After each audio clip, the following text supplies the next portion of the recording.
Hello everyone, welcome to our YouTube channel homework coaching.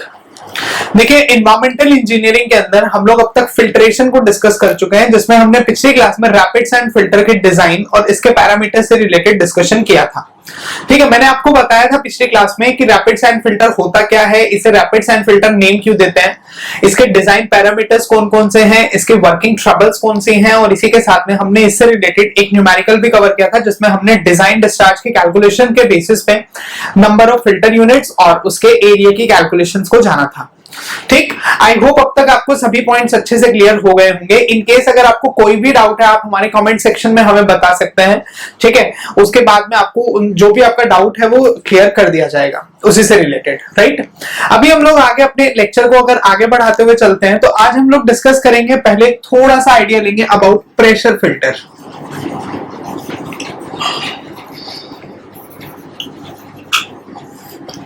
Pressure filter, यहां पे हम लोग जानेंगे कि जनरली प्रेशर फिल्टर क्या है, क्योंकि देखिए जब हमने फिल्टर की क्लासिफिकेशन को स्टडी किया था तो मैंने बताया था कि हम प्रेशर जो हमारे फिल्टर्स हैं उन फिल्टर्स को बेसिकली टू पार्ट्स में क्लासिफाई करते हैं, मेजर टू कैटेगरीज में बांटते हैं। एक ग्रेविटी फिल्टर था, एक प्रेशर फिल्टर था। Gravity filter further two parts में क्लासिफाई हुआ था, जिसमें हमने इसे रैपिड सैंड फिल्टर और स्लो सैंड फिल्टर का नेम दिया था। तो यहाँ पे अभी हम लोग बात करेंगे प्रेशर फिल्टर के बारे में। देखिए, इसमें बहुत ज्यादा डिटेल नहीं है, थोड़ा सा एक आइडिया हमें लेना है प्रेशर फिल्टर का। अगर रैपिड सैंड फिल्टर समझ में आ गया है अच्छे से, तो प्रेशर फिल्टर को समझने में बहुत ज्यादा प्रॉब्लम नहीं होगी। ठीक है, एक दो पॉइंट्स ही ऐसे हैं जिनको आपको थोड़ा सा ध्यान से देखने की जरूरत है। इसके बाद में आगे हम लोग हमारे next treatment unit, that means disinfection, उसकी तरफ आगे बढ़ेंगे। राइट, अब देखिए प्रेशर फिल्टर। तो प्रेशर फिल्टर नाम से ही आपको आइडिया लग रहा है कि यहाँ पे पानी की मूवमेंट कैसे होगी। पानी की मूवमेंट होगी अंडर आर्टिफिशियल प्रेशर हेड। इसके अंदर हम लोग कुछ इस तरीके का अरेंजमेंट बनाते हैं फिल्टर के अंदर। देखो, हमने क्या किया, एक टैंक टाइप का अरेंजमेंट बना दिया। इसमें ये ऊपर वाले पार्ट में तो है सैंड, नीचे वाले पार्ट में gravels. Main filter medium, same point, main filter medium, sand और एंथ्रेसाइट। और ग्रेवल्स का काम क्या है? ग्रेवल्स का काम है सिर्फ और सिर्फ सैंड को सपोर्ट करना। ठीक है, इसके सारे के सारे जितने भी डिजाइन पैरामीटर्स हैं वो बिल्कुल सेम है जो हमने रैपिड सैंड फिल्टर में पढ़े थे। All the design parameters are similar. इसमें बस होता क्या है, जब पानी की इनलेट से, जब वाटर इनलेट से आता है, जो इसका इनलेट चैम्बर होगा, यहां से जब पानी आएगा तो यहाँ पे पानी ग्रेविटी के रिस्पेक्ट में फॉल नहीं करेगा, ऊपर से हम आर्टिफिशियल प्रेशर क्रिएट करेंगे। तो आर्टिफिशियल प्रेशर हेड जब क्रिएट करते हैं तो एकदम से अचानक से खूब प्रेशर से पानी आएगा, और प्रेशर से आता हुआ पानी इनके फिल्टर से पास होता जाएगा, जो फिल्टर मीडियम है उससे पास होकर ट्रीट हो जाएगा, and this will be our outlet. तो इनलेट और आउटलेट के बेसिस पे हम लोग अपने प्रेशर फिल्टर को कुछ इस तरीके से समझ सकते हैं। देखिए, इसमें सिर्फ एक ही पॉइंट अलग है। कभी भी अगर पेपर के अंदर आ जाए प्रेशर फिल्टर का डिस्क्रिप्शन लिखो, पूरा का पूरा डिस्क्रिप्शन आप रैपिड सैंड फिल्टर वाला लिख सकते हैं। देखिए, अगर मैं आपको याद कराऊं, रैपिड सैंड फिल्टर के अंदर हमने लिखा था मेन फिल्टर मीडियम सैंड और ग्रेवल्स, सैंड और एंथ्रेसाइट है। ठीक है, ग्रेवल्स का काम होता था, ग्रेवल्स का काम था सैंड लेयर को सपोर्ट करना। आगे अगर सैंड के इफेक्टिव साइज की बात की जाए तो इसका इफेक्टिव साइज हमने लिखा था 0.35 से 0.55 की रेंज में, है ना। उसके बाद यूनिफॉर्मिटी कोएफिशिएंट की अगर बात करते हैं तो यूनिफॉर्मिटी कोएफिशिएंट मैंने आपको बताया था 1.2 से 1.6, बिल्कुल सेम है, देयर इज नो डिफरेंस, सारे के सारे पॉइंट्स वही हैं। अगर फिल्टर मीडियम की डेप्थ बोलता है तो फिल्टर मीडियम की डेप्थ हमारे पास में थी लगभग 90 सेंटीमीटर के आसपास। मीडियम की डेप्थ बोल रहा हूं, फिल्टर की नहीं। मीडियम, फिल्टर मीडियम मेन तो अपना सैंड है ना, तो सैंड की डेप्थ हमारे पास में कितनी थी? 60 सेंटीमीटर की। ठीक, आगे अगर इसके डिजाइन लाइफ की बात करते हैं तो डिजाइन लाइफ भी इसकी वही है, 10 साल से 15 साल, सब कुछ सेम है यहाँ पे। इवन इसकी एफिशिएंसी भी वही है, लगभग 80% के आसपास ये एफिशिएंट होता है, इंप्योरिटीज को रिमूव करता है। सिर्फ एक पॉइंट इसका डिफरेंट है, वो है इसका rate of filtration. Rate of filtration, देखो, अगर रेट ऑफ फिल्ट्रेशन के साथ अगर मैं इसको थोड़ा सा रिलेट करने की कोशिश करता हूं, मैंने बताया था रेट ऑफ फिल्ट्रेशन कहीं ना कहीं डील करता है कि स्पीड से हमारा फिल्टर जो है वो पानी को ट्रीट कर सकता है। अब देखो, ऊपर अगर आर्टिफिशियल प्रेशर हेड क्रिएट होगा, बहुत हाई प्रेशर से पानी आएगा, तो डेफिनेटली यहां से जब पानी ट्रीट होगा तो वो ट्रीटमेंट के लिए जो ट्रीटमेंट वेलोसिटी होगी वो भी ज्यादा होगी, क्योंकि ऊपर से प्रेशर ज्यादा लग रहा है, और ऊपर से प्रेशर अगर ज्यादा लगेगा तो डेफिनेटली रेट ऑफ फिल्ट्रेशन भी ज्यादा होगा। इसका जो रेट ऑफ फिल्ट्रेशन है, rate of filtration of pressure filter is almost twice of rate of filtration of rapid sand filter. Rapid sand filter का जितना रेट ऑफ फिल्ट्रेशन होता है ये उसका ट्वाइस होता है, लगभग ट्वाइस होता है प्रेशर फिल्टर के। देखो अगर इसी को रिलेट करते हैं, हमने पढ़ा था rapid sand filter sorry rate of filtration of slow sand filter, ये बताया था मैंने 100 से 200 लीटर पर मीटर स्क्वायर पर आवर, है ना। उसके बाद में rate of filtration of rapid sand filter, ये बताया था मैंने 30 टाइम्स एसएसएफ, और 30 टाइम्स के बेसिस पे इट वाज 3000 टू 6000 लीटर पर मीटर स्क्वायर पर आवर। ठीक, उसके बाद में अगला rate of filtration of pressure filter, ये मैंने बताया कितना है, twice of rapid sand filter. तो ट्वाइस का मतलब क्या हुआ, 6000 से 12000। ठीक है, तो इसका जो रेट ऑफ फिल्ट्रेशन है प्रेशर फिल्टर का, ये एक्चुअल में एग्जिस्ट करता है 6000 से 15,000 लीटर पर मीटर स्क्वायर। तो लगभग 2 टाइम्स हो गया ना, 2 से 2.5 टाइम्स के बीच में। तो अब 6 से 12 भी लिखते हो तो भी गलत नहीं होगा, बट जनरली इसमें इतना ज्यादा हो जाता है कि ये 15,000 तक की रेंज में फॉलो कर सकता है। तो आप यहाँ पे भी इसको एक याद रखने के लिए इस तरीके से याद रख सकते हो, एक साथ में तीनों लिख के 6000 से 12,000 लीटर पर मीटर स्क्वायर पर आवर। ठीक, इनफैक्ट आगे अगर इसके वर्किंग ट्रबल्स की बात की जाए तो वो भी वही के वही रहेंगे। क्रैकिंग ऑफ फिल्टर है, क्रैकिंग ऑफ फिल्टर के अलावा अगला हमने जो पढ़ा था वो था एयर बाइंडिंग था, एयर बाइंडिंग के अलावा मड बोल फॉर्मेशन थी। सेम आपके पास एज इट इज सब कुछ रहने वाला है। इनफैक्ट इसकी क्लीनिंग कैसे की जाएगी, तो क्लीनिंग के लिए बताया था बैक वॉशिंग, तो बैक वॉशिंग ही यहाँ पे करना है आपको। बैक वॉशिंग में टाइम कितना लगता है, 15 से 30 मिनट का, हर 24 से 48 घंटे में बैक वॉशिंग होगी। वाटर की कंजम्पशन कितनी यूज होगी, 2% to 5% of filtered water. As it is same, there is no difference between rapid sand filter and pressure filter except its rate of filtration, जिसकी वैल्यू हमें लिखनी है 6000 से 15,000 लीटर पर मीटर स्क्वायर पर आवर। ठीक, इसके अलावा हमने एक लास्ट क्लास में, आई एम श्योर आपको याद होगा, डबल फिल्ट्रेशन को भी स्टडी किया था, जिसमें डबल फिल्ट्रेशन में मैंने आपको बताया था कि जनरली हम लोग रैपिड सैंड फिल्टर को पहले यूज करते हैं और उसके बाद में स्लो सैंड फिल्टर को यूज कर देते हैं। अब रैपिड सैंड फिल्टर को यूज पहले करते थे, जब पहले करते हैं तो उसको हम लोग नाम देते हैं रफनिंग फिल्टर। ठीक है, और जिसके बेसिस पे हमने ड्यूअल फिल्टर मीडिया या फिर डबल फिल्ट्रेशन नाम दिया था, जिसके बेसिस पे हमने एफिशिएंसी को भी स्टडी किया। राइट, अब देखिए आगे बढ़ते हैं। फिल्टरेशन के बाद में नेक्स्ट इज डिसइंफेक्शन। ठीक, ये जो डिसइंफेक्शन टॉपिक है, देखिए इस डिसइंफेक्शन टॉपिक से अगर मैं बात करता हूं अपने एग्जामिनेशन लेवल्स की, एग्जामिनेशन लेवल में अगर स्टार्टिंग से ही हम लोग लेके चलते हैं गेट ईएस को अगर फॉलो करते हैं, तो डिसइंफेक्शन से थ्योरी की बजाय न्यूमेरिकल आने के चांसेस ज्यादा है। ठीक, क्लोरीन की डोज पूछ लेता है कई बार। क्लोरीन की डोज के कंपैरिजन में मोस्टली क्या होता है, जो बेसिकली हम लोग केमिस्ट्री के अंदर जो काइनेटिक्स पढ़ते थे ना, केमिकल रिएक्शंस का, उनसे रिलेटेड यहाँ पे क्वेश्चंस आने के चांसेस हैं। लेकिन अगर मैं अपने जेईई लेवल की बात करता हूँ तो यहाँ से थ्योरी के आने के चांसेस ज्यादा रहते हैं, except in fact as compare to numericals. ठीक है, और थ्योरी के अंदर काफी सारे पॉइंट्स ऐसे बनते हैं, छोटे छोटे पॉइंट्स जो थ्योरी के अंदर पूछे जा सकते हैं। अभी फिलहाल डिसइंफेक्शन में मैं अभी 2 टर्म्स को डिस्कस करूंगा। पहली टर्म होगी मेरे पास डिसइंफेक्शन, और इसी के साथ में दूसरी टर्म है स्टेरिलाइजेशन। समझने की कोशिश करो दोनों को, डिसइंफेक्शन एंड स्टेरिलाइजेशन। देखो एक बार इन दोनों टर्म्स को स्टडी करने के लिए हम लोग चलते हैं अपने पिछले क्लास में, जो हमने बायोलॉजिकल केमिकल पैरामीटर्स को स्टडी किया था। मैंने बताया था बायोलॉजिकल केमिकल पैरामीटर्स में खासतौर पे, नॉट केमिकल, बायोलॉजिकल में हमने डिस्कस किया था एक टर्म थी माइक्रो ऑर्गेनिजम्स, और इसी के साथ में हमने पढ़ा था पैथोजेंस। आई एम श्योर सबको याद होगा, पैथोजेंस को हमने 2 पार्ट्स में डिवाइड किया था, कॉलीफॉर्म्स की फॉर्म, मतलब कॉलीफॉर्म्स को हमने क्लासिफाई किया था आगे B coli and E coli की फॉर्म में, जिससे रिलेटेड हमने कुछ टेस्ट को डिस्कस करने की कोशिश की थी, समझने की कोशिश की थी। ठीक है, ये कहीं ना कहीं उसी से रिलेटेड है। ये बोलता है माइक्रो ऑर्गेनिजम्स, सभी टाइप के माइक्रो ऑर्गेनिजम्स के किलिंग को हम लोग नाम देते हैं स्टेरिलाइजेशन। ये बोलता है कि आपको स्टेरिलाइज करना है। आई एम श्योर आपने सुना हुआ स्टेरिलाइज्ड वाटर। ठीक है, जनरली लैब्स के अंदर यूज होता है। इनफैक्ट हम लोग टीवी में भी देखते हैं, जो थोड़े से थ्रिलर बेस्ड शो होते हैं, उसके अंदर स्टेरिलाइजेशन से रिलेटेड काफी कुछ हमें सुनने मिलता है। ठीक है, तो sterilised means the water or the chemical which is free from any kind of microorganism, जिसमें कोई भी माइक्रोऑर्गेनिज्म प्रेजेंट नहीं होगा, ठीक है, चाहे वो बेनिफिशियल है चाहे वो हार्मफुल है, कुछ भी नहीं होना चाहिए उसमें, तो उसको हम लोग नाम देते हैं, उस प्रोसेस को नाम देते हैं स्टेरिलाइजेशन। और अगर मैं पानी की बात करूं then that water will be known as sterilized water. अगला है डिसइंफेक्शन।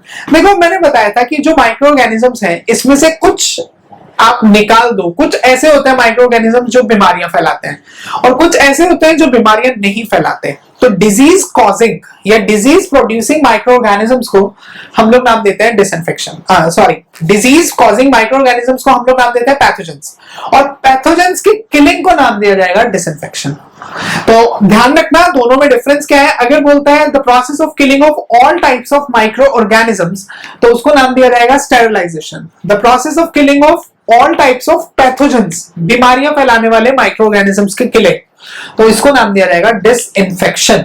ठीक है, तो हमें यहाँ पे जो डिस्कस करना है, हमें यहाँ पे एक्चुअल में डिसइंफेक्शन को ही स्टडी करके चलना है, डिसइंफेक्शन को ही कंसिडर करना है। देखो हमारा मेन काम है पैथोजेंस के किलिंग करना, ठीक है, हम चाहते हैं क्योंकि देखिए अब हमें पानी को पीने के लिए यूज करना है, फिल्टर से पानी बाहर निकाला, नो डाउट माइक्रोऑर्गेनिज्म किल हो चुके हैं, लेकिन मुझे गारंटी भी तो लेनी पड़ेगी ना कि अब ऐसा भी हो सकता है कि मैं पानी को कुछ देर के लिए रखूं और शायद उसमें माइक्रोऑर्गेनिज्म दोबारा क्रिएट हो जाए, तो भी तो फिर प्रॉब्लम हो सकती है। तो उस चीज को दूर करने के लिए, उसको उस कमी को हटाने के लिए हम लोग क्या करते हैं, इसमें कुछ केमिकल मिला देते हैं कि अगर गलती से फिल्टर में कुछ माइक्रोऑर्गेनिज्म बच गए, जैसे for example rapid sand filter की एफिशिएंसी है 80%, तो 20% तो चांसेस है ना माइक्रोऑर्गेनिज्म्स के होने के, और रिस्क कोई भी नहीं लेना है, पीने के लिए पानी यूज होगा, ठीक है, तो बीमारियां भी हो सकते हैं। तो इसीलिए हम लोग हमेशा, हमारी कोशिश रहती है हम पैथोजेंस को किल करेंगे। अब हमें थोड़ी पता है कि माइक्रोऑर्गेनिज्म है वो पैथोजेंस है क्या है, हम तो केमिकल ऐड करेंगे।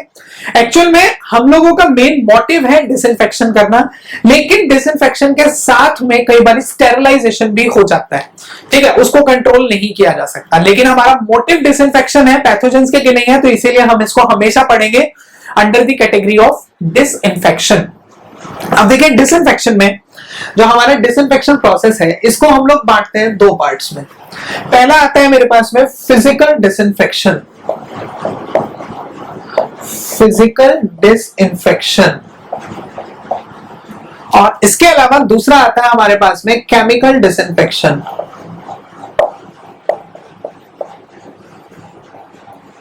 Chemical disinfection. अब देखिए फिजिकल और केमिकल, आई एम श्योर नाम से आइडिया लग रहा होगा, जब हम किसी केमिकल को यूज करेंगे पैथोजेंस के किलिंग के लिए तो केमिकल डिसइंफेक्शन, जब हम लोग किसी फिजिकल प्रोसेस को यूज करते हैं, जैसे फिजिकल प्रोसेस में हमने कोई स्पेसिफिक केमिकल ऐड नहीं किया, ठीक है, सिंपल बॉईल कर दिया पानी को, तो फिजिकल मेथड हमने फॉलो किया ना, तो इसको नाम दिया जाएगा फिर फिजिकल डिसइंफेक्शन। तो फिजिकल डिसइंफेक्शन में it is done by physical process या फिजिकल मेथड्स, ठीक है। Chemical disinfection is done by use of some chemicals. अब कौन कौन से केमिकल्स यूज होंगे, कौन कौन से फिजिकल प्रोसेस यूज होंगे, इसके बारे में वन बाय वन स्टडी करते हैं। अब देखिए फिजिकल प्रोसेस के अंदर दो आते हैं, पहला है boiling, physical disinfection is done by boiling. Second इसी में अगर मैं बात करता हूं, एक तो बॉइलिंग मैंने बताया आपको, इसी के साथ में दूसरा आता है by UV ray treatment, ultraviolet rays treatment, ठीक। केमिकल डिसइंफेक्शन की बात करते हैं तो केमिकल डिसइंफेक्शन में पहला जो है मेरे पास में केमिकल डिसइंफेक्शन के लिए, इसको हम लोग जनरली लिखते हैं bye use of ozone. Ozone second अगर बात की जाए तो सेकंड आपके पास में बनेगा by potassium permanganate, potassium permanganate. Third is by halogen groups. Halogen groups में क्लोरीन, ब्रोमीन, आयोडीन। केमिस्ट्री में एक हेलोजन ग्रुप होता है जो हमारी पीरियोडिक टेबल होती है, उसमें सेकंड लास्ट जो कॉलम होता है वो हेलोजन ग्रुप होता है, इसके अंदर क्लोरीन, ब्रोमीन, आयोडीन इस तरीके के अलग अलग केमिकल्स एग्जिस्ट करते हैं। तो अगर हम इन केमिकल्स को यूज करते हैं तो केमिकल डिसइंफेक्शन के अंदर ये आएगा, अब सबसे पहले शुरुआत करते हैं फिजिकल डिसइंफेक्शन से। फिजिकल डिसइंफेक्शन दोनों को एक साथ ही पढ़ेंगे, बॉइलिंग को भी और बॉइलिंग के साथ में यूवी रे ट्रीटमेंट को भी। थोड़ा सा समझने की कोशिश कीजिए। देखिए फिजिकल प्रोसेस में अगर मैं सिंपल बात करता हूं बॉइलिंग की, तो हम लोगों को जनरली जब भी बीमार होते हैं तो डॉक्टर हमें बोलता है पानी को उबाल के ठंडा करके पीजिए, तो कहीं ना कहीं वो बॉइलिंग प्रोसेस से इंडिकेट कर रहा है। ये बोलता है कि एक्चुअल में जब हम वाटर को बॉईल करना स्टार्ट करते हैं, तो जब वाटर का टेम्परेचर जो है जब 70 डिग्री सेंटीग्रेड से अबव जाता है, तो जितने माइक्रो ऑर्गेनिजम्स थी, माइक्रो ऑर्गेनिज्म ग्रोथ थी, बायोलॉजिकल एक्टिविटीज थी माइक्रो ऑर्गेनिज्म की, ये सारी खत्म हो जाती है, किल होने की कोशिश करती है, मतलब ये ऑलमोस्ट किल हो जाती है, आप ये बोल सकते हैं। ठीक है, और जब माइक्रो ऑर्गेनिजम्स जितने भी थे वो सारे के सारे किल हो जाएंगे, तो इसका मतलब कहीं ना कहीं डिसइंफेक्शन हो गया और हम उस पानी को फिर पीने के लिए यूज कर सकते हैं। ठीक है, अब देखो बोला गया बॉइलिंग, पानी को गर्म करके ठंडा करके पियो। ठीक है, घर में बोला एक आदमी बीमार है, उसने गर्म पानी किया, ठंडा करके उसने पी लिया। चलो घर के अंदर 5 या 6 मेंबर्स हैं, इन सबने भी क्या किया, पानी को पिया, गर्म करके ठंडा करके पीना स्टार्ट कर दिया, फिजिबल है। लेकिन अब बोलते कि पूरी सिटी का पानी, जो पूरी सिटी है हमारी, उसका पानी को आपको गर्म करके मतलब उबाल के ठंडा करके पीना है, तो क्या ये चीज पॉसिबल है? क्योंकि कमर्शियल स्केल पे, लार्ज स्केल पे तो ये मेथड फेल कर जाएगा ना, क्योंकि ये बहुत अनइकोनॉमिकल पड़ जाएगा। कितने हजारों लीटर पानी एक दिन में यूज होता है, इनफैक्ट लाखों लीटर पानी एक स्पेसिफिक सिटी के लिए यूज होगा, तो उस लाखों लीटर पानी को बॉईल करने के लिए फ्यूल का खर्चा भी बहुत ज्यादा आएगा, और फिर उसको ठंडा करना है तो प्रोसेस में टाइम भी बहुत ज्यादा लगेगा। ठीक, तो ये जो प्रोसेस है बॉइलिंग प्रोसेस, ये सिर्फ और सिर्फ डोमेस्टिक स्केल के लिए तो अच्छा है, लेकिन कमर्शियल स्केल पे ये फेल होने के चांसेस है। फिर बोलता है यूवी रे ट्रीटमेंट। अब देखो यूवी रे ट्रीटमेंट में हम लोग क्या करते हैं, अल्ट्रावायलेट रे को वाटर में से पास करते हैं। अब इसकी हाई फ्रीक्वेंसी होने के कारण से माइक्रो ऑर्गेनिजम्स इस फ्रीक्वेंसी को मैच नहीं कर पाते हैं और इनडायरेक्टली माइक्रो ऑर्गेनिजम्स की किलिंग हो जाती है, तो डिसइंफेक्शन हो गया यहां से भी। अब ये पानी भी ऐसा पानी है जिसको हम लोग यूवी रे ट्रीटमेंट वाटर को हम लोग बॉइलिंग में भी यूज कर सकते हैं, और बॉइलिंग के साथ में इसको यूज किया जाता है जनरली जो स्विमिंग पूल वाटर है इसके ट्रीटमेंट के लिए। ध्यान रखिएगा, एग्जाम में ये क्वेश्चन बहुत आता है कि अगर आपसे बोला गया फिजिकल मेथड कौन सा यूज होगा या फिजिकल डिसइंफेक्शन कौन सा यूज होगा स्विमिंग पूल ट्रीटमेंट के लिए, तो आंसर है यूवी रे ट्रीटमेंट। और अगर बोलता है कौन सा केमिकल मेथड यूज करते हैं, तो हैलोजन ग्रुप यूज करते हैं। हैलोजन के अंदर मोस्टली हम लोग ब्रोमीन ऐड कर देते हैं, आयोडीन या क्लोरीन का, आई एम श्योर सबने पढ़ा होगा ये क्लोरीन वाला, तो ये कौन सा था, ब्लीचिंग पाउडर की फॉर्म में हम लोग ऐड करते हैं, बचपन से पढ़ते हैं। ठीक है, तो जरूरी नहीं कि सिर्फ क्लोरीन होगा, इन दोनों को भी ऐड किया जा सकता है। ठीक है, तो फिजिकल मेथड बोला है तो फिजिकल में आप लिखेंगे यूवी रे ट्रीटमेंट, केमिकल बोला है तो हैलोजन ग्रुप। इनमें से जो भी आपको ऑप्शन दिया हुआ है उस ऑप्शन को फिर आपको मार्क करके चलना पड़ेगा। ठीक है, तो इस पॉइंट में कंफ्यूजन नहीं होनी चाहिए। मैंने बताया बॉइलिंग को सिर्फ डोमेस्टिक पर्पस के लिए, ड्रिंकिंग के लिए यूज करते हैं। यूवी रे को पीने के लिए भी यूज किया जा सकता है, स्विमिंग पूल के लिए भी यूज किया जा सकता है। अब यूवी रे ट्रीटमेंट भी बहुत महंगा पड़ता है, तो जिस कारण से इसको भी कमर्शियल स्केल पे यूज नहीं कर सकते, इसको भी जनरली हम लोग फॉलो करते हैं जो हमारा डोमेस्टिक पर्पस है, स्मॉल स्केल के लिए। जैसे घर के अंदर आपने देखा होगा वाटर प्यूरिफायर, तो आई एम श्योर टीवी पे एडवर्टीजमेंट्स आते हैं कि इसमें है यूवी रे ट्रीटमेंट प्रोसेस, तो वो यूवी रे ट्रीटमेंट प्रोसेस कहीं ना कहीं पैथोजेंस की किलिंग को इंडिकेट करता है, जो स्मॉल स्केल पे घर के अंदर वाटर प्यूरिफायर तक ही लिमिटेड है। लार्ज स्केल पे ये भी बहुत मतलब ये बोल सकते हो अनइकोनॉमिकल या बहुत ज्यादा फिजिबल एग्जिस्ट नहीं करता। तो अभी तो फिलहाल इसी के बारे में लिखते हैं। पहले तो सबसे पहले फर्स्ट है हमारे पास में boiling. Boiling it is used for treatment of drinking water at domestic scale. Small scale लिख सकते हो, डोमेस्टिक स्केल लिख सकते हो, एक ही बात है। ठीक है, बॉइलिंग के बाद में नेक्स्ट है अपने पास में यूवी रे ट्रीटमेंट। अब यूवी रे ट्रीटमेंट की बात करते हैं तो ये अपने पास में आएगा यूज्ड फॉर ट्रीटमेंट ऑफ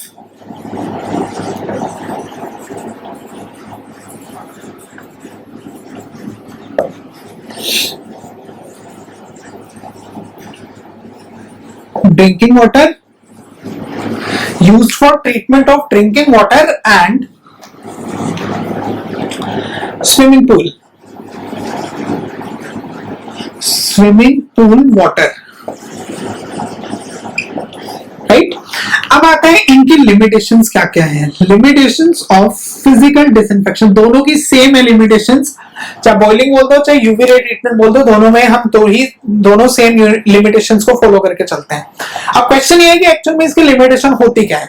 मैंने अभी बताया कि ये दोनों मेथड डोमेस्टिक स्केल में तो सही है, अच्छे हैं, लेकिन कमर्शियल स्केल पे ये दोनों ही मेथड क्या पड़ते हैं, अनइकोनॉमिकल हैं। तो पहला अनइकोनॉमिकल ऑन कमर्शियल स्केल।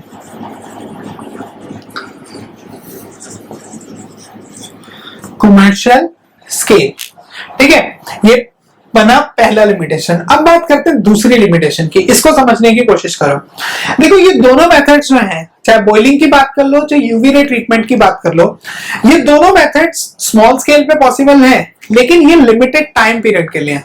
मतलब ये फ्यूचर में कभी भी गारंटी नहीं देते। अब पानी को उबाल के ठंडा करके रख दिया पीने के लिए, ये 4 से 5 घंटे 6 घंटे तक तो पीने लायक है, लेकिन 6 घंटे के बाद दोबारा से इसमें पैथोजेंस के फॉर्मेशन जो है, पैथोजेंस की ग्रोथ स्टार्ट हो सकती है। सेम यूवी रे ट्रीटमेंट, क्योंकि देखो यूवी रे को पानी में से पास करा है, यूवी रे पानी में बची थोड़ी है, वो तो बाहर निकल गई ट्रीटमेंट के बाद में। तो पानी में जब तक कुछ भी नहीं बचेगा, कोई केमिकल ऐसे रेसिड्यू नहीं बचेगा, तो ये आगे होने वाले पैथोजेंस के लिए कोई गारंटी थोड़ी देगा कि उनकी ग्रोथ को रोकने में सेफ गार्ड की तरह एक्ट करेगा, गारंटी की तरह एक्ट करेगा, बिल्कुल भी नहीं। तो इस कारण से बॉइलिंग और यूवी ट्रीटमेंट जो है, ये दोनों के दोनों ट्रीटमेंट है, ये कोई भी एक गारंटी की तरह एक्ट नहीं करता। It does not act as a future safeguard, future safeguard की तरह एक्ट नहीं करता रिकॉन्टामिनेशन के लिए, दोबारा से पानी को दूषित होने के लिए, ठीक है। तो सेकेंड पॉइंट इसी में, both methods do not act as safeguard. Both method do not act as a safeguard against future recontamination. Recontamination का मतलब है दोबारा से दूषित होना, for future recontamination, ठीक। तो ये आपके पास में मेजर डिसएडवांटेजेस या फिर लिमिटेशंस एग्जिस्ट करते हैं हमारे फिजिकल डिसइंफेक्शन की। आगे बढ़ते हैं, नेक्स्ट इज केमिकल डिसइंफेक्शन। जिस केमिकल डिसइंफेक्शन में सबसे पहला जो मेथड हम लोग यूज करेंगे वो फर्स्ट मेथड रहेगा यूज ऑफ ओजोन। कि ओजोन को बेसिकली हम लोग कैसे यूज करते हैं, क्या इसके बेनिफिट्स हैं, बेसिकली क्या इसकी लिमिटेशंस हैं, इनको अब हम लोग वन बाय वन स्टडी करते हैं। तो नेक्स्ट इज केमिकल डिसइंफेक्शन।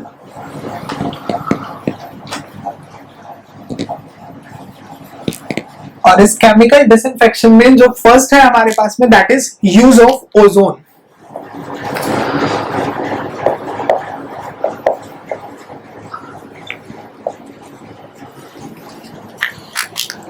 अब देखिए ओजोन, एक्चुअल में ओजोन का यूज कैसे है। ओजोन एक बहुत स्ट्रॉन्ग ऑक्सीडाइजिंग एजेंट है which is highly unstable in nature. Ozone is very strong oxidizing agent. Ozone is very strong oxidizing agent which is highly unstable.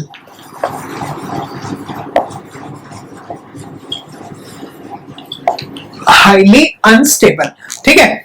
अब ये इतना ज्यादा अनस्टेबल है कि ये एक्चुअल में on the same time dissociate हो जाता है oxygen gas and nascent oxygen. ये तो हो गई ऑक्सीजन गैस, ये हो गया अपने पास में nascent oxygen. And this nascent oxygen is responsible for disinfection. तो डिसइंफेक्शन किसकी वजह से होता है, नेसेंट ऑक्सीजन की वजह से। तो अगला point, nascent oxygen is responsible for disinfection. अब ये कैसे करता है डिसइंफेक्शन, ये भी तो पॉइंट है ना। ये क्या करता है, जो नेसेंट ऑक्सीजन बनी है, हमने पानी में ओजोन मिला दी, अब ओजोन मिलाने के बाद में ऑक्सीजन गैस बनी और नेसेंट ऑक्सीजन। ये नेसेंट ऑक्सीजन क्या करेगा, जितने भी माइक्रो ऑर्गेनिजम्स हैं उन माइक्रो ऑर्गेनिजम्स के सेल वॉल पे अटैक करेगा और उनके सेल वॉल पे अटैक करने के साथ साथ उनके सेल वॉल्स को डिस्ट्रॉय कर देता है और इनडायरेक्टली माइक्रो ऑर्गेनिजम्स या पैथोजेंस जो हैं ये पूरे के पूरे किल हो जाते हैं। ठीक, तो it is responsible for disinfection. It attacks on the cell walls of microorganisms, cell walls of microorganisms। ठीक है, अब आगे बढ़ते हैं नेक्स्ट पॉइंट। अब नेक्स्ट पॉइंट ये बोलता है कि ठीक है, इसने माइक्रोऑर्गेनिजम्स की किलिंग कैसे की, by attacking on the cell walls of microorganisms. इसी के साथ में इसके कुछ और बेनिफिट्स भी हैं। ऑक्सीजन गैस जो बनी, पानी के अंदर जो ऑक्सीजन गैस बनी, ये पानी में क्या प्रोड्यूस करेगी। देखो अगर आपको ध्यान हो, हमने पढ़ा था एयरेशन।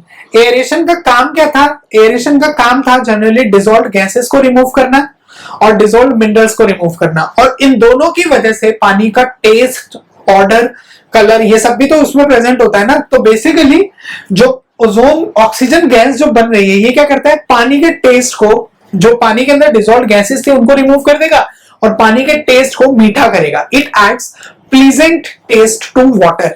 और इसी के साथ में पानी में अगर कुछ ऑर्गेनिक मैटर प्रेजेंट हुआ, हमने पढ़ा था ना पहले फिल्ट्रेशन में भी कि ऑर्गेनिक मैटर क्या करता है, ऑक्सीजन से रिएक्ट करके ऑक्सीजन में डिकम्पोज हो जाएगा ऑक्सीजन की प्रेजेंस में। तो इनडायरेक्टली ओजोन की वजह से ऑर्गेनिक मैटर डिकम्पोज हो जाता है और पानी का टेस्ट जो है वो, पानी का टेस्ट इंप्रूव हो जाता है, पानी का टेस्ट मीठा हो जाता है।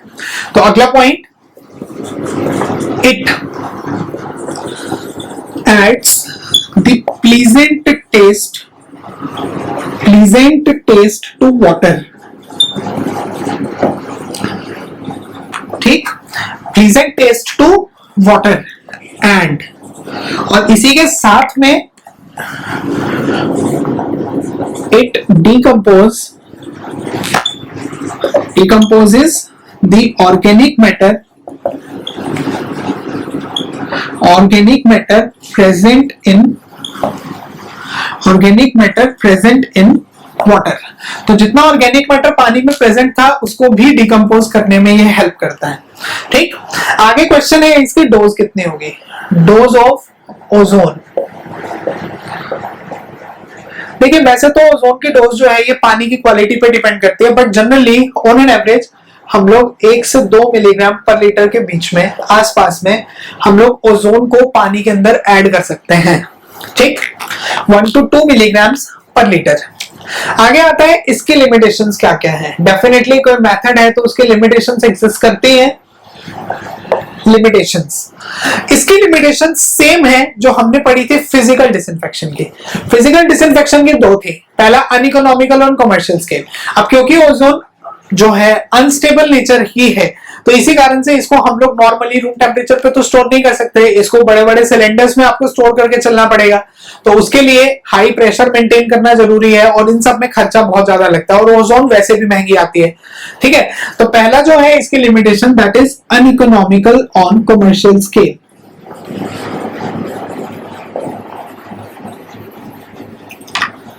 कमर्शियल स्केल, ये मोस्टली कहाँ यूज करते हैं हम लोग इसको, जो ये अब बेसिकली अगर मैं इसकी बात करता हूँ ओजोन की, तो इसको जनरली हम लोग यूज करते हैं जो हमारे बेसिकली इंडिया के अंदर ये चंडीगढ़ में यूज होता है आज के टाइम पे, जिसके अंदर नॉर्मली ओजोन से पानी का जो टेस्ट है वो इंप्रूव हो जाता है ऑर्गेनिक मैटर, क्योंकि वहां पे, और ऐसी भी जगह पे यूज कर सकते हो आप जहां पे सिर्फ डिसइंफेक्शन आपको प्रोवाइड करना है। ठीक है, पानी which is water which is free from any impurity, वहां पे हम लोग सिर्फ पानी को ओजोन मिला सकते हैं और ओजोन मिलाने के बाद में हम इसे यूज कर सकते हैं। दूसरी इसकी लिमिटेशन है, अब देखो मैंने बताया ओजोन ने क्या प्रोड्यूस किया, ऑक्सीजन गैस और नेसेंट ऑक्सीजन। तो जब बेटा ऑक्सीजन गैस प्रोड्यूस होगी तो ये ऑक्सीजन गैस क्या करेगी, पानी में जितने डिसॉल्व्ड इंप्योरिटीज थी उनके साथ रिएक्ट करके उनको स्टेबलाइज किया और बची हुई जितनी एक्स्ट्रा ऑक्सीजन गैस होगी ये तो सारी बाहर निकल जाएगी, रिमूव हो गई। नेसेंट ऑक्सीजन ने भी क्या किया, कुछ तो कंज्यूम हुआ माइक्रो ऑर्गेनिजम्स के ग्रोथ के लिए, जो बचे हुए नेसेंट ऑक्सीजन थे ये भी शायद ऑक्सीजन गैस के फॉर्म में बाहर निकल जाएंगे और इनडायरेक्टली पानी में तो कुछ बचा ही नहीं। जब पानी में कुछ रेसिडुअल ओजोन बचा ही नहीं, तो क्या ये फ्यूचर में होने वाले माइक्रो ऑर्गेनिजम्स के लिए गारंटी लेगा कि ये माइक्रो ऑर्गेनिजम्स के सेफगार्ड उनकी ग्रोथ को रोकने में हेल्पफुल होगा? नहीं, क्योंकि जब पानी में कुछ है ही नहीं तो इसका मतलब है माइक्रो ऑर्गेनिज्म की ग्रोथ को भी तो नहीं रोक सकता। तो अगला पॉइंट अगर मैं बात करता हूं तो लिमिटेशंस में सेकंड पॉइंट मेरे पास में आता है जो ओजोन गैस है, it does not act, same है पॉइंट जो हमने वहां लिखा था, it does not act as a safeguard for future, does not act as a safeguard। तो देखो यहाँ पे हमने जाना कि जनरली हम लोग ओजोन को किस तरीके से यूज कर सकते हैं एज ए डिसइंफेक्टेंट। हम आगे बात करते हैं जो नेक्स्ट है हमारे पास में कि कैसे KMnO4 को यूज किया जा सकता है as a disinfectant, potassium permanganate को हम कैसे यूज करते हैं। तो जो सेकेंड आपके पास में बनेगा, second is use of KMnO4 potassium permanganate. देखिए अब पोटेशियम परमैंगनेट की अगर बात की जाए तो इसको हम लोग प्रैक्टिकली बोलते हैं लाल दवाई। ये इस मेथड को बेसिकली यूज किया जाता है रूरल एरियाज में, जो गांव वाला जो एरिया है वहां पे हम लोग वेल वाटर को ट्रीट करने के लिए इसको यूज करते हैं। तो पहला पॉइंट तो यही है इसमें, और ये पॉइंट काफी इंपॉर्टेंट भी है कि पोटेशियम परमैंगनेट को कहां पे यूज किया जाता है। Then it is used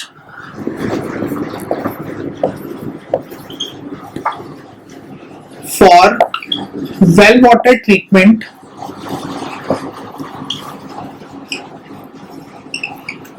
used for well water treatment in rural areas, in rural areas। अब देखो एक बार इसका मैकेनिज्म समझो, क्योंकि जनरली यहाँ से मैकेनिज्म वगैरह आता नहीं है पेपर के अंदर, दो चार पॉइंट्स ही बनते हैं एग्जामिनेशन ओरिएंटेड पॉइंट्स। तो इसका मैकेनिज्म आप समझ सकते हो, इसके बाद जो काम के पॉइंट्स हैं वो मैं आपको लिखा दूंगा। स्टार्टिंग में हम लोग क्या करते हैं, अब वेल वाटर है, वेल के अंदर माइक्रो ऑर्गेनिजम्स भी हो सकते हैं, ऑर्गेनिक मैटर भी हो सकता है। तो ये माइक्रो ऑर्गेनिजम्स और ऑर्गेनिक मैटर दोनों को रिमूव करने के लिए हम लोग पोटेशियम परमैंगनेट को यूज करेंगे। पहला पॉइंट जो कि सेम था जो हमने ओजोन वाले में पढ़ा है, बस ये प्लेजेंट टेस्ट ऐड नहीं करता जो ओजोन प्रोवाइड करता था, राइट। ये तो हो गया इसका अगला पॉइंट। अब जनरली हम लोग क्या करते हैं, जो अपना वेल वाटर है, इस वेल वाटर के अंदर हम लोग पोटेशियम परमैंगनेट को ऐड करेंगे। अब पानी में जितने माइक्रो ऑर्गेनिजम्स या ऑर्गेनिक मैटर है, खास तौर पे ऑर्गेनिक मैटर पहले इसमें फॉर्म में आता है, ये क्या करेगा, पोटेशियम परमैंगनेट को एब्जॉर्ब करेगा। इसका कलर जो होता है, इसका होता है बहुत dark pink colour, magenta colour जो जिसको बोलते हैं पिंक कलर, वो पिंक कलर होता है, डार्क पिंक कलर। तो इनडायरेक्टली जब इसे पानी में ऐड करना चाहिए तो पानी का कलर कैसा बनना चाहिए, पिंक कलर। लेकिन अगर पानी में ऑर्गेनिक मैटर प्रेजेंट है तो वो क्या करेगा, पहले इसको एब्जॉर्ब करेगा पोटेशियम परमैंगनेट को, और जब तक एब्जॉर्ब करेगा वो, जब तक वो एब्जॉर्ब करता रहेगा, पानी का कलर पिंक नहीं होगा। और आपको इसको तब तक पानी के अंदर ऐड करना है जब तक इसका कलर जो है, जब तक वाटर का कलर पिंक में कन्वर्ट ना हो जाए। जैसे ही पिंक कलर में कन्वर्ट हुआ, दैट मींस जितने माइक्रो ऑर्गेनिजम्स और ऑर्गेनिक मैटर थे उन्होंने पोटेशियम परमैंगनेट को मैक्सिमम एब्जॉर्ब कर लिया। और जब मैक्सिमम एब्जॉर्प्शन आ जाएगा पोटेशियम परमैंगनेट का, जब वो मैक्सिमम एब्जॉर्ब कर लेगा पोटेशियम परमैंगनेट को, तो फिर वो खुद को डिकम्पोज करने की कोशिश करता है, ऑक्सीडाइज करने की कोशिश करता जाता है, और एक टाइम ऐसा आएगा जब वो खुद पूरा का पूरा डिकम्पोज कर लेगा ऑर्गेनिक मैटर और माइक्रो ऑर्गेनिजम्स को। और उस केस में हम लोग मान के चलते हैं कि जो वाटर है, वाटर ट्रीट हो चुका है पोटेशियम परमैंगनेट के थ्रू अगेंस्ट ऑक्सीडेशन, जो basically against organic matter and pathogens. अब देखिए जो पोटेशियम परमैंगनेट मैंने आपको बताया, इसको हम लोग यूज करते कैसे हैं, this is also most important, right. अब इसको यूज तो मैंने बता दिया कि आपको कि कैसे करना है, कि डोज को आप पानी में ऐड करते जाइए। अब मुझे कैसे पता चलेगा कि कब ये ट्रीट हो चुका है, जब भी हम लोग ऐड करते हैं इसको लगभग 24 से 48 घंटे का टाइम लगता है, जिसमें वेल वाटर का जो पिंक कलर है, जो पिंक कलर बना था, इसको डिसअपियर होने में दोबारा से। तो जब ये डिसअपियर हो जाएगा 24 से 48 घंटे में, तो फिर हम उस पानी को दोबारा से यूज करना स्टार्ट कर देते हैं, और इनडायरेक्टली हम लोग मान लेते हैं कि वेल वाटर ट्रीट हो चुका है। तो इसके अंदर जो काम के पॉइंट्स है, पहला पॉइंट तो यही है, it is used for rural areas, ठीक है, for well water treatment. Next is it is used to remove pathogens and organic matter both।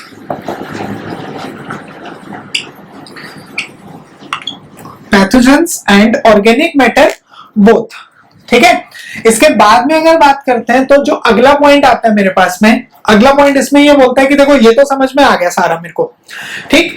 अब इसकी डोज कितनी होगी, डोज ऑफ पोटेशियम पर मैग्नेट KMnO4, इसकी डोज की बात करें तो जनरली कुछ लोग लिख देते हैं 1 से 3, कुछ लोग लिख देते हैं 2 से 3, मोस्ट ऑफ द टाइम आपको मिलेगा ये 2 से 3 मिलीग्राम पर लीटर के बीच में, ठीक। कॉन्टैक्ट पीरियड,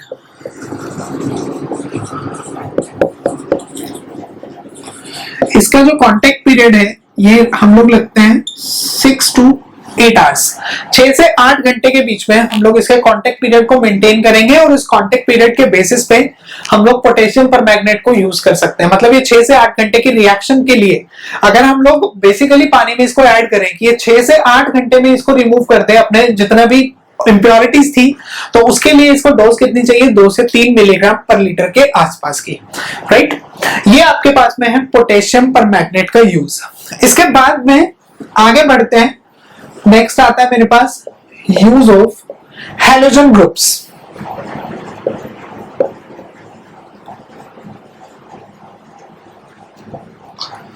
हैलोजन ग्रुप्स में जैसा कि मैंने आपको बताया ब्रोमीन है, ब्रोमीन के अलावा आयोडीन है और आयोडीन के अलावा हमारे पास में है क्लोरीन। ये तीनों जनरली यहाँ पे एग्जिस्ट करते हैं। अब देखो हैलोजन ग्रुप की अगर हम बात करते हैं तो हैलोजन ग्रुप जैसा कि मैंने आपको बताया काफी ज्यादा रिएक्टिव ग्रुप है, जिसके अंदर जनरली अगर मैं बात करता हूँ खास तौर पर ब्रोमीन और आयोडीन के बारे में, तो ये जो ब्रोमीन और आयोडीन है ये जनरली आपको मिलता है टैबलेट्स के फॉर्म में। देखा भी होगा आपने कि जनरली इनके टैबलेट्स को पानी के अंदर ऐड कर देते हैं, ठीक है। अब ये टैबलेट्स जब पानी में मिक्स हो जाएंगी तो जितनी उसमें इंप्योरिटीज थी, खासतौर पे ऑर्गेनिक मैटर और पैथोजेंस जितने भी थे, उन सबको ये किल कर देगा और इनडायरेक्टली पानी जो है हम लोग पीने के लिए यूज कर लेते हैं, राइट। इसको हम लोग ब्रोमीन और आयोडीन को डोमेस्टिक वाटर के लिए भी यूज करते हैं, but most of the time इसको डोमेस्टिक वाटर के पर्पस की बजाय इसको यूज किया जाता है मिलिट्री पर्पस में। जितने भी मिलिट्री से रिलेटेड जो बेसिकली जो आर्मी ऑफिसर्स हैं, जो भी है अपने पास में, ये जनरली क्या करते हैं, जो भी हमारे पास में ब्रोमीन और आयोडीन है इनके टैबलेट्स को अपनी पॉकेट्स में रखते हैं, ठीक है। जहां भी इनको पानी यूज करना होता है, पानी पीना होता है, क्योंकि देखिए इनके पास कोई पर्टिकुलर सोर्स नहीं होता, तो जब पर्टिकुलर सोर्स इनके पास कोई भी एग्जिस्ट नहीं करता तो ये किसी भी सोर्स से वाटर को कैरी कर सकते हैं। अब कहीं से भी अगर वाटर को यूज किया जा रहा है पीने के लिए तो कहीं ना कहीं अब उसमें बीमारियों के चांसेस भी तो ज्यादा हो सकते हैं, क्योंकि इंप्योरिटीज के चांसेस ज्यादा होंगे। तो उस केस में ये क्या करते हैं, जो टैबलेट्स इनके पास होंगी, जो पॉकेट्स में टैबलेट्स रखते हैं, उन टैबलेट्स को पानी के अंदर प्रॉपर मिक्स करते हैं और उसके बाद में उस पानी को पी लेते हैं, राइट। तो अभी फिलहाल मैं यूज ऑफ हैलोजन ग्रुप्स में सिर्फ इन दोनों के बारे में बात करूंगा, इसके बारे में हम डिटेल में बात करेंगे आगे। Bromine and iodine,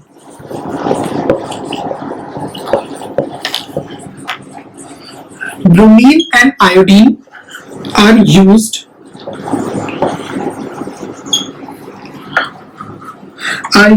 in the form of tablets. Bromine and iodine are used in the form of tablets. These are used by